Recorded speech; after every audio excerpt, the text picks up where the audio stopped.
Katie Byrne, who is live in Charleston, South Carolina.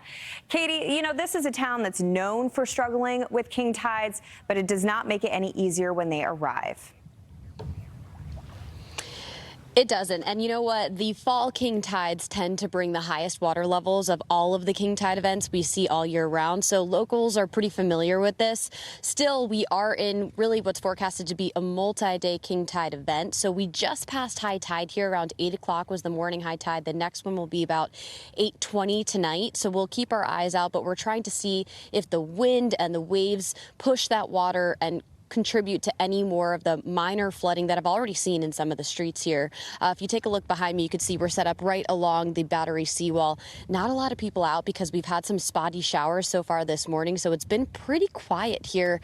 And the rain has kind of lightened up in the last half hour or so, but it's definitely a damp day, and we've noticed some stormy clouds bubbling up in the distance here over the harbor. You'll be able to take a look and see that. But interestingly, we've got construction underway for a seawall project that's started actually in 2019. So it's been ongoing for quite some time. And this is really the final stretch of it. It's set to be completed by 2026.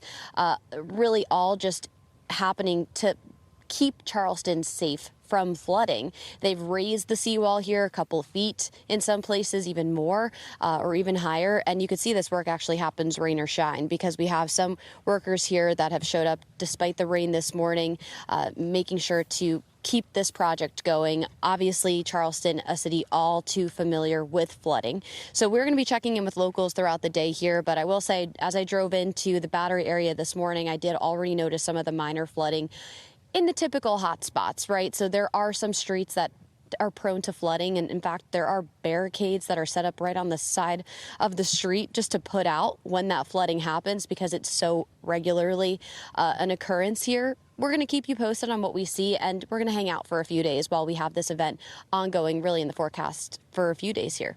I'll send it back to you. Yeah, it's so impressive in some of these towns, Katie, how life can still continue despite the fact that you got a lot of water on the streets. You know, you just sort of embrace it and you have to learn how to live with it. Fox Weather's Katie Byrne live in Charleston, South Carolina. Thank you. We'll check in with you soon as we approach high tide.